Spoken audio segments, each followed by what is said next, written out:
Это телеканал ИР. Добрый вечер. Пришло время подвести предварительные итоги дня. Я Сергей Кочиев. Вечерние новости начинаются. Ушел из жизни народный художник Осетии, заслуженный художник России Ушан Козаев.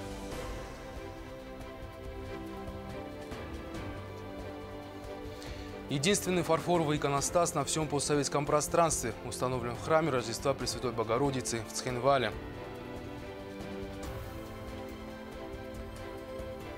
На родину с победой! Очередной триумф остинских гимнасток на международном турнире.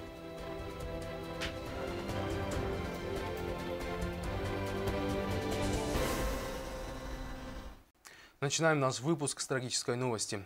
Этой ночью во Владикавказе скончался народный художник Алании, заслуженный художник России, кавалер ордена Вацамунга Ушан Козаев.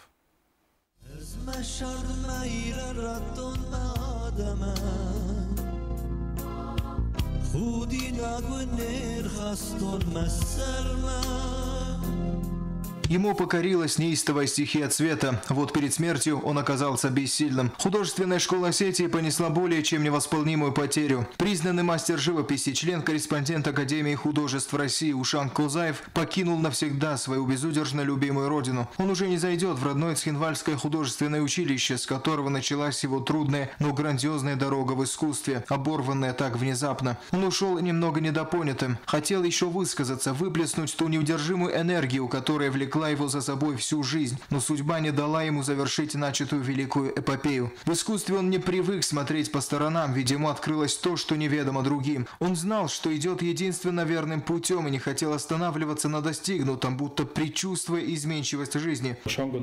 Ушан был гениальным художником, абстракционистом. В живописи ему удалось больше, чем кому-либо. Он оставил яркий след в истории изобразительного искусства. Он состоял в союзе художников и всеми силами старался нам помочь. От имени всех художников я приношу искренние соболезнования семье нашего дорогого коллеги. Его уход омрачил для нас эти дни. Мало того, что он был гениальным живописцем, он является борцом за нашу республику. Он воевал и в Абхазии. Если бы он еще мог прожить среди нас. Спасибо тебе, Ушан, за все. За то, что был рядом с нами. Его полотна заставляют зрителя, содрогаясь, теряться в догадках, учиться понимать и боль, и радость, выплеснутые на холст рукой большого мастера, его неистовой палитрой. В этом вся суть художника. Он не пошел проторенной тропинкой. Он искал и нашел единственно верный путь в настоящее искусство и пошел по нему семимильными шагами, не оглядываясь на приходящее. Экспозиции его работ всегда шумные, как он сам, и яркие, запоминающиеся навсегда. Он достиг такого уровня совершенства и баланса в большом искусстве, что ни в коем случае не позволял себе облечься в некую звездность и свысока смотреть на все происходящее где-то там внизу. Таким образом, на своем исключительном примере, показывая коллегам, что главное не признание и лавры, а бесконечный, рьяный поиск нового в искусстве. Именно так он и жил, гениальный художник и настоящий человек. Когда его народ переживал нелегкие времена, он, не мешкая, бросил кисти и взял в руки оружие, защищая наше общее будущее. Кавалер ордена Вацамунга, человек, к которому прислушивались, вознесся над бренным. Его не волновали политические противоречия. Он точно знал, что должен, и делал это со стопроцентной отдачей. Для его коллег, близких и родных, для всей Осетии его уход стал тяжелым ударом. Он, как всегда непредсказуемый, не стал изменять себе и ушел, оставив незавершенной книгу под названием «Ушан Козаев», добродушно позволив каждому из нас сделать это за него, ведь он знал, что мы не подведем. В этом он весь, ушедший гений и настоящий осетин Ушан Козаев. Георгий Плиев, Ринат Медоев. Информационная программа «Сегодня». С особым прискорбием Осетия встретила новость о безвременной кончине выдающейся личности. Коллектив ГТРК ИР также выражает глубокие соболезнования родным.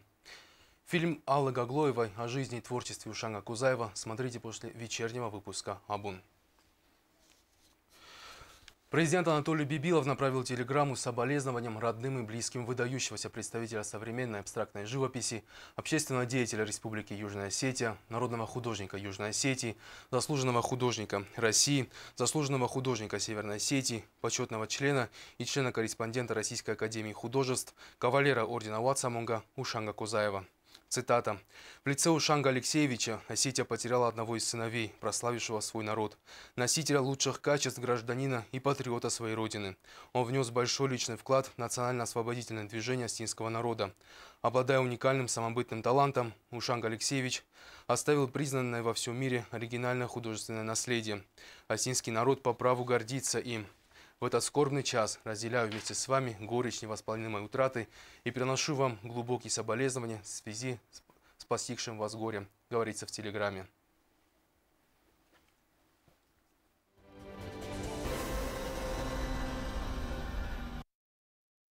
К другим темам. Зима близко. Несмотря на то, что на дворе пока еще ноябрь, зима уже показывает свою силу. Из-за ранних холодов не все водители успели сменить летнюю резину на зимнюю, что создает определенную опасность на дорогах, как для самих водителей, так и для пешеходов. Госавтоинспекция предупреждает всех водителей быть предельно осторожными во время гололеда и соблюдать ПДД.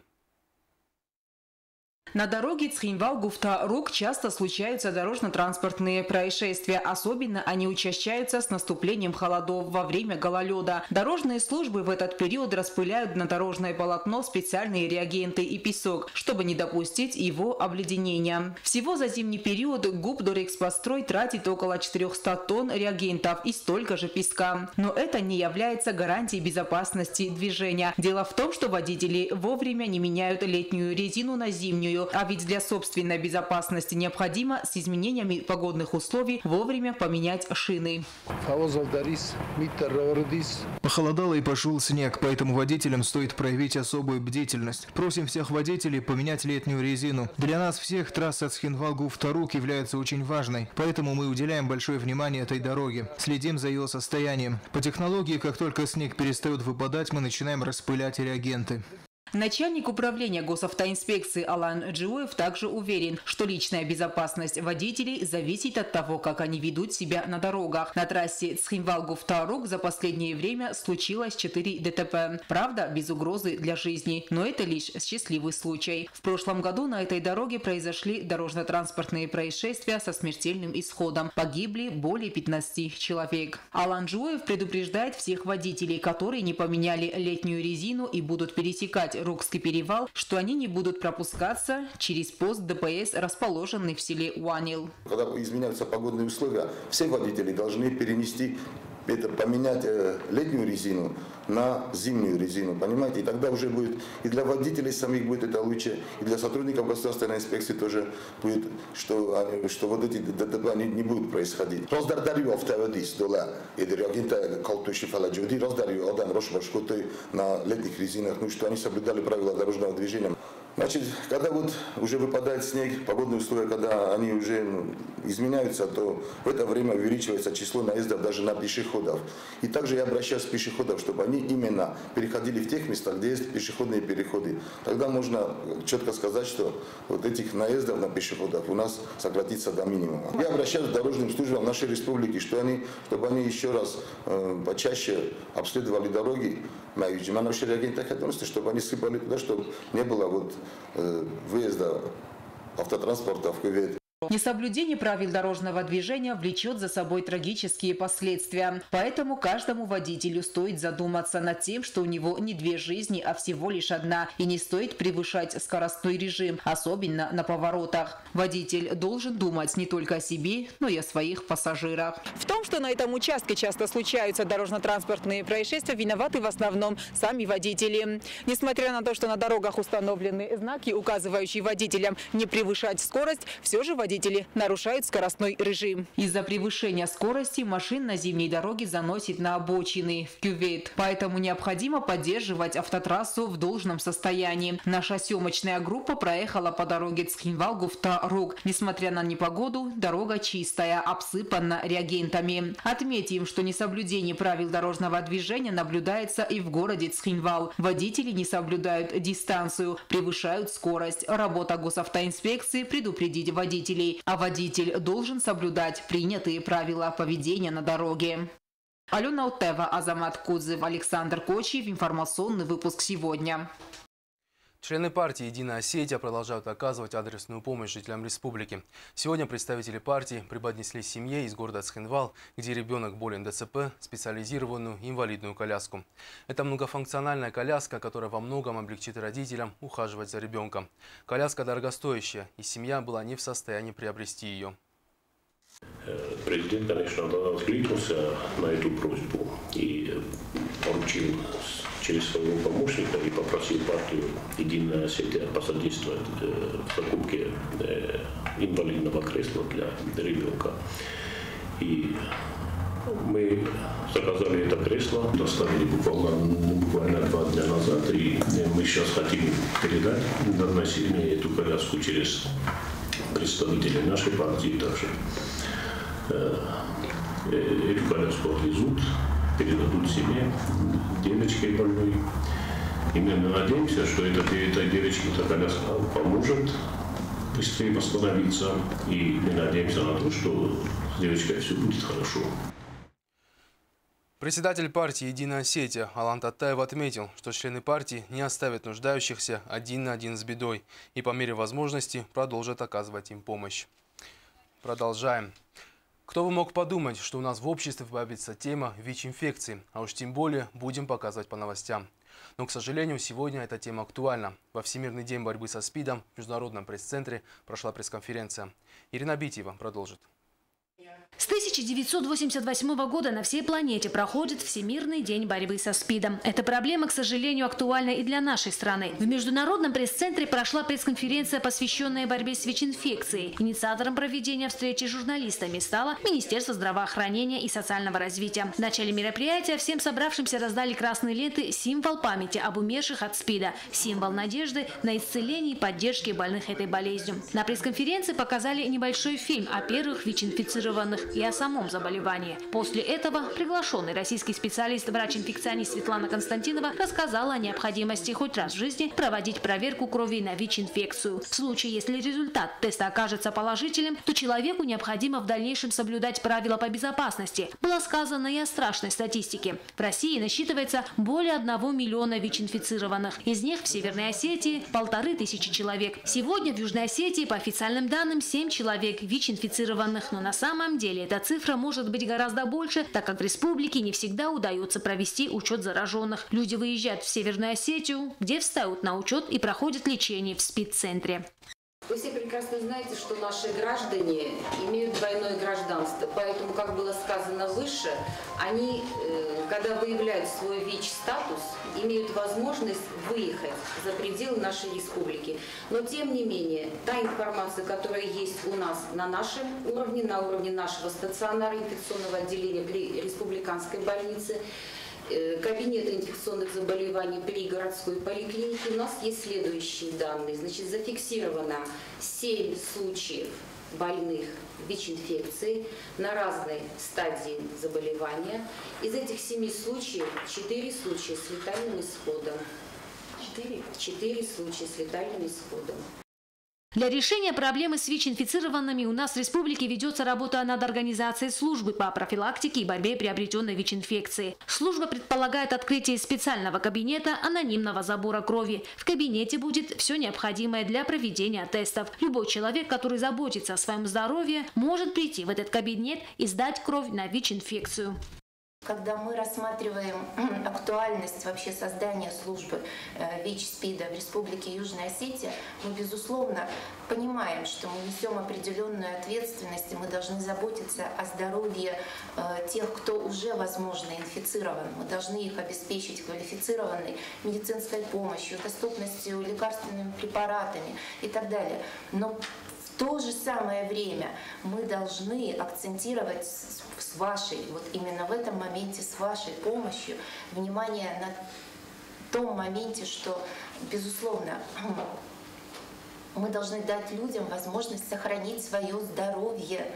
То есть мы не вправе молчать об этой проблеме, мы должны донести, что все это здесь, все это рядом, дать возможность людям прообследоваться, и дальше уже каждый выбирает, как распорядиться своей жизнью.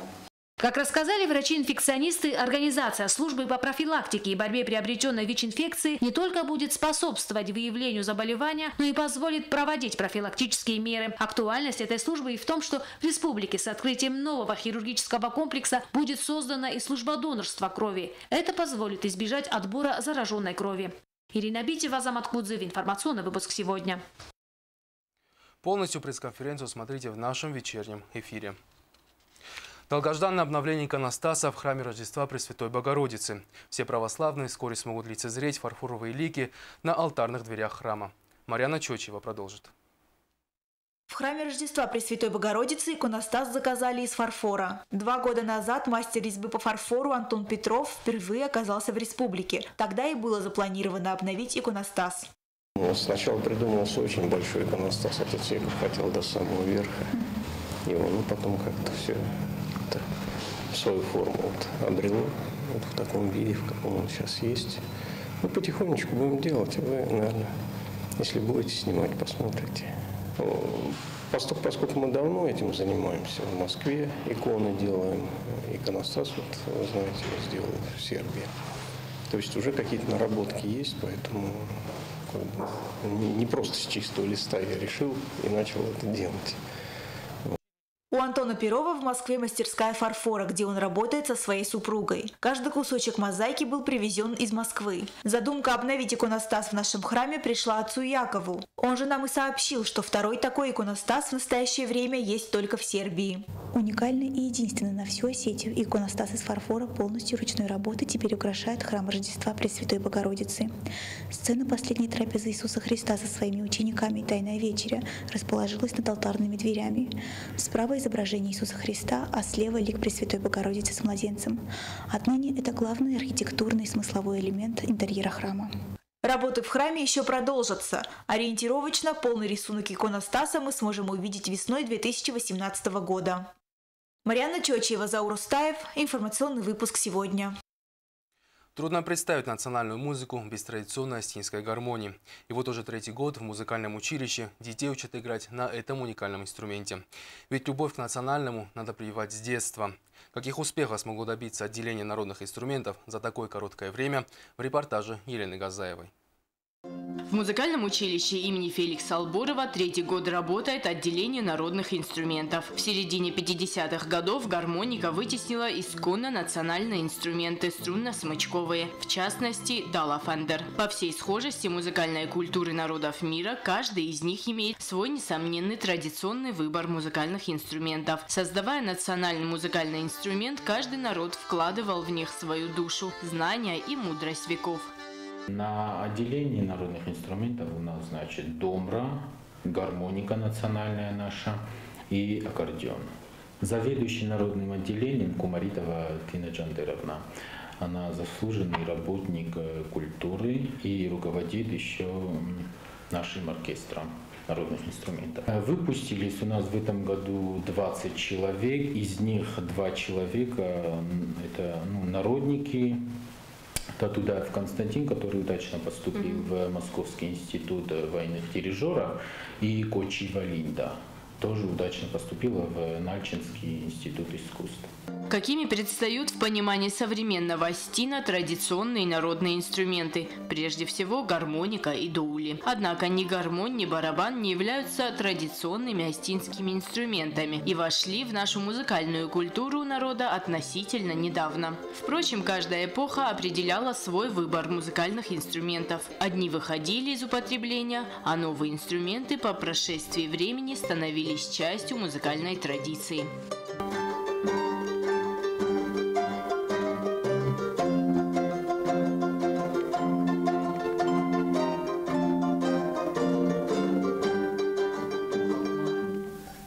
В сказаниях о нартах мы можем познакомиться с наиболее древними из этих инструментов. Изучая сказания о нартах, мы видим, что песни, музыка и пляски составляли важнейший элемент древнеосетинского быта. Также в сказаниях о нартах доминирует дугодастанофандер – 12-струнная лира. Этот музыкальный инструмент был настолько почитаем, что история его возникновения – отдельная глава в нартском эпосе. В эпосе он конструируется из частей тел погибших сыновей нарта Сардона. Сам Сардон передает этот удивительный инструмент нартам. Взяли нарты из рук Сардона Фандер и сказали они друг другу: если даже всем нам суждена погибель, то навеки останется жить Фандер. Он расскажет о нас, и кто заиграет на нем, тот вспомнит о нас. Очень популярен был инструмент Киссен Фандер. В горах Осетии зимой под лавинами и снежными обвалами оказывались погребенными люди. Так вот, они в поиске погребенных над снегом использовали этот инструмент.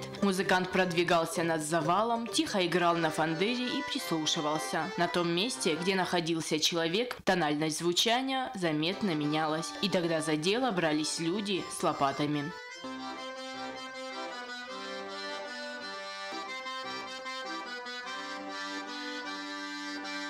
Народная музыкальная культура чрезвычайно актуальна в Осетии, возрождающей свои традиции. Однако сохранение культурного наследия – это не только величайшая задача современной культуры, но и ее проблема. Наш репертуар очень широкий, разнообразный, начиная от национальных осетинских. Это у нас основа из основ, конечно же, и заканчивая классикой, русской, зарубежной. Со дня основания училища работает этот хор.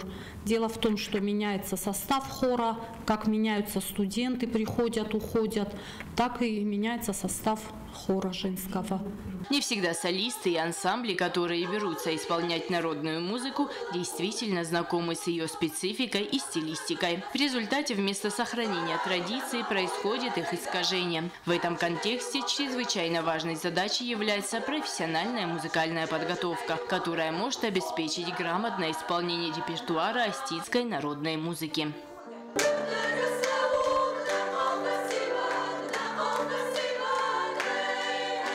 Елена Газаева, Азиз Багаев, Альдина Чехоева. Информационный выпуск сегодня. В конце каждого календарного года происходит установление нового производственного календаря на год грядущий. На данный момент уже существует такой календарь на 2018 год, который установлен на основании проекта постановления правительства Республики Южная Осетия. В минувшую пятницу был принят проект постановления о переносе выходных дней в 2018 году. Дни отдыха переносятся во избежание ситуации нерационального планирования рабочего времени.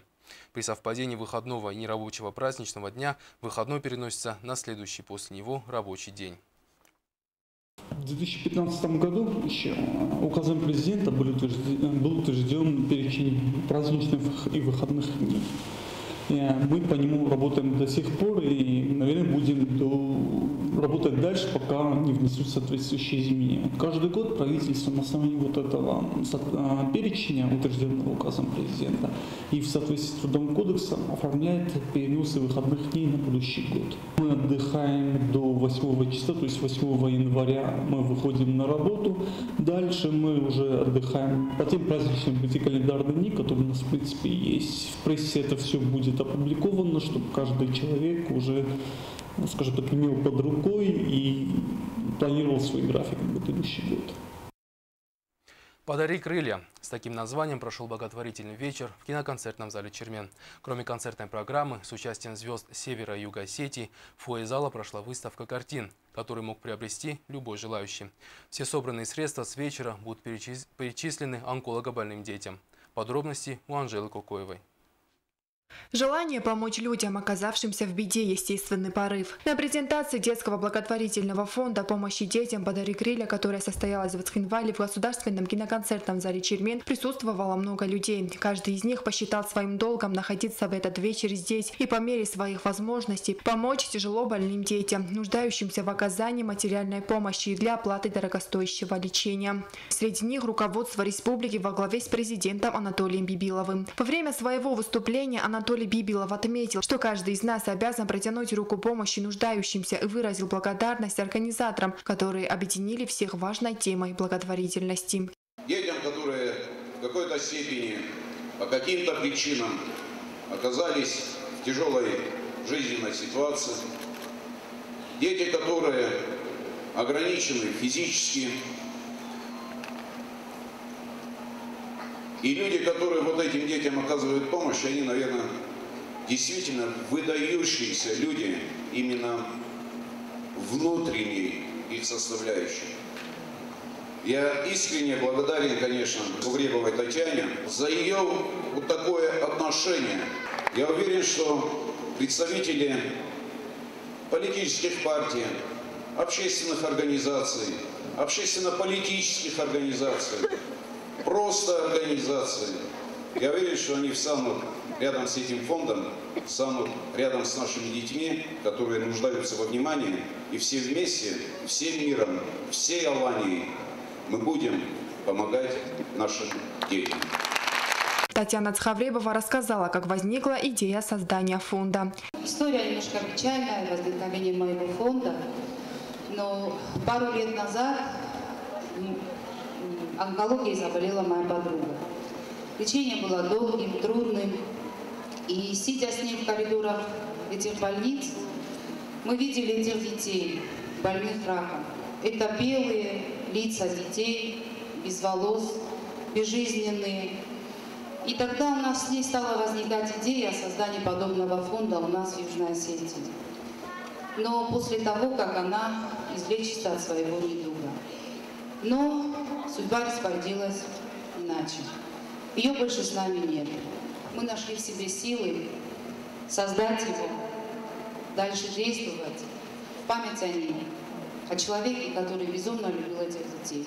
Большое вам спасибо всем, особенно Анатолию Ильичу Бибилову. Когда я пришла к нему первым с этой идеей, он меня поддержал, сказал: молодец, вперед. К презентации фонда был приурочен и благотворительный концерт. Здесь приняли участие творческие коллективы школ нашей республики и именитые артисты Севера и Юга Осетии. Такая форма позволила сделать мероприятие близким каждому из его участников.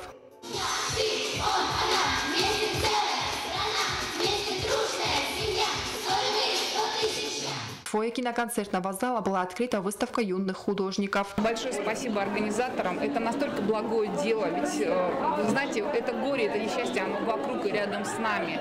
И если каждый из нас внесет свою лепту, обратит внимание на то, что рядом именно с нами есть те, которые нуждаются в нашей поддержке, я считаю, что мир на самом деле станет добрее. Я хочу, чтобы все дети на этой планете были здоровы и счастливы. Концерт мне очень сильно понравился, что выступающие, что организаторы. На самом деле все было на высшем уровне. Честно говоря, я этого не ожидала. Было бы хорошо, если бы такие концерты, особенно благотворительно посвященные детям, проводились чаще. Денежные средства, собранные в ходе мероприятия, будут направлены на оказание помощи 2 подросткам, нуждающимся в лечении. Совершить добрый поступок может каждый из нас. Тем более, что это совсем не сложно. Просто надо захотеть. Будьте добрее и благороднее, и тогда наш мир станет светлее. Анжела Кукоева, Тамерлан Кусраев, Альдина Чихоева. Информационный выпуск сегодня.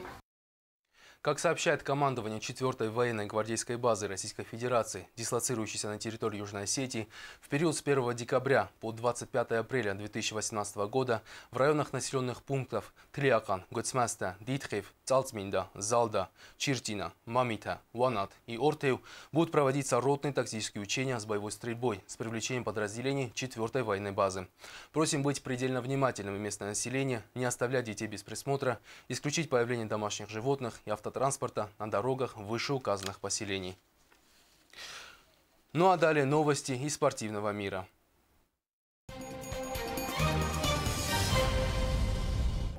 Юные гимнастки возвратились домой с очередной победой. Участие на международном турнире по гимнастике в Санкт-Петербурге принес спортсменкам золотые медали.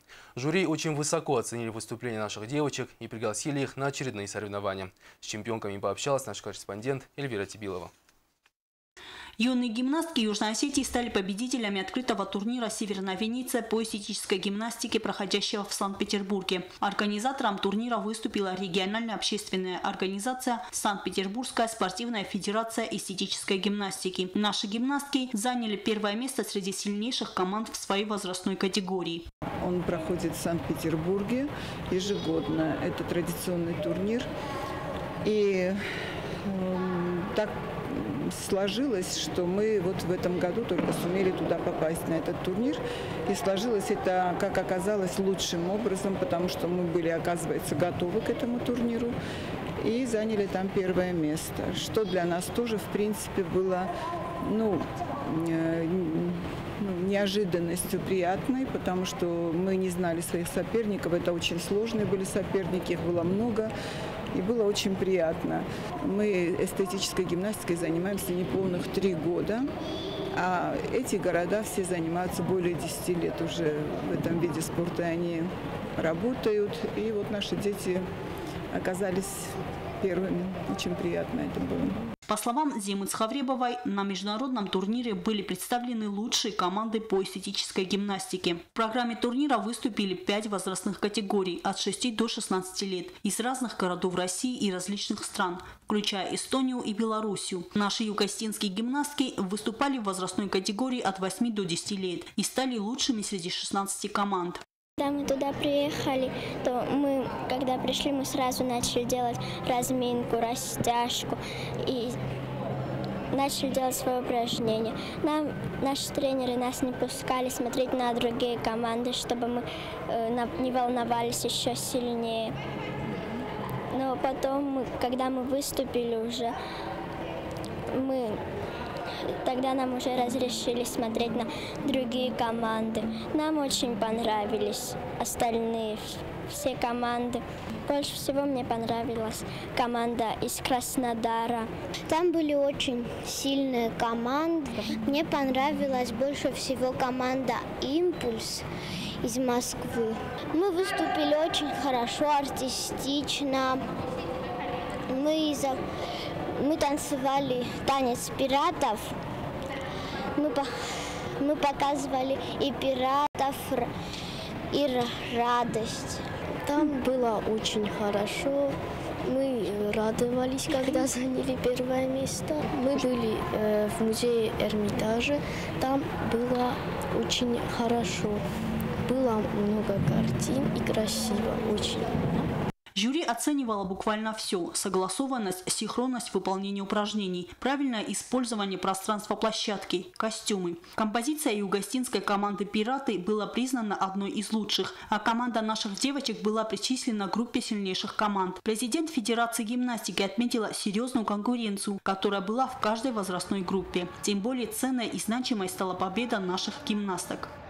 У нас вот все было сейчас на высшем уровне, так скажем. Вот. И подготовка, и костюмы красивые, и дети очень хорошо выглядели. Как внешне, так и по физической, технической подготовке, по артистической подготовке. И вот такой результат хороший. Что со мной работает Зарина Казбековна, она хореограф, мой помощник.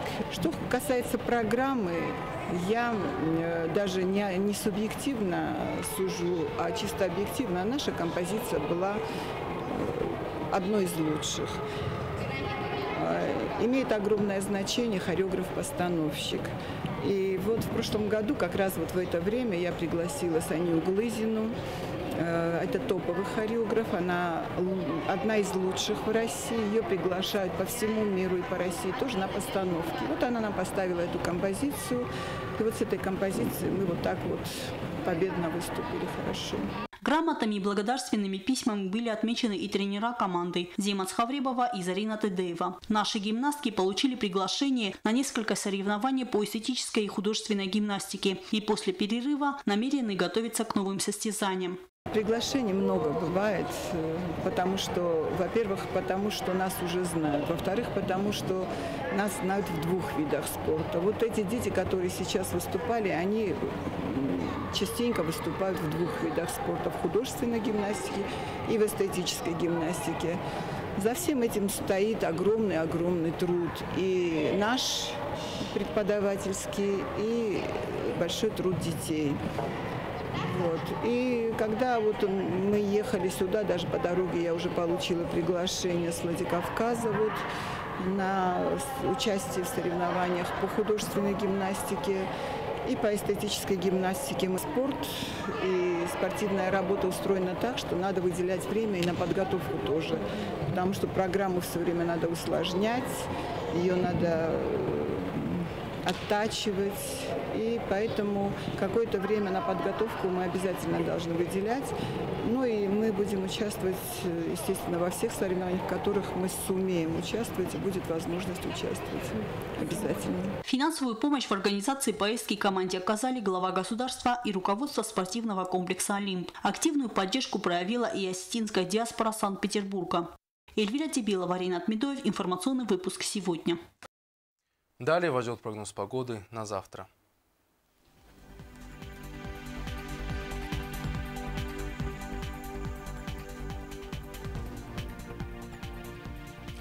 В Знаурском районе переменная облачность, небольшой дождь, днем +2, ночью -2. В Залском районе переменная облачность, небольшой дождь, днем +4, ночью +2. В городе Квайса переменная облачность, небольшой дождь, днем +3, ночью -2. В Ленгорском районе Южной Осетии переменная облачность, днем +2, ночью -3. В столице республики также переменная облачность, ожидается небольшой дождь, днем +3, ночью -1. К этому часу у меня все, ну а с новостями в 20:30 вас познакомит Ирина Габараева. Оставайтесь с нами и будьте в курсе всего происходящего. Всего доброго.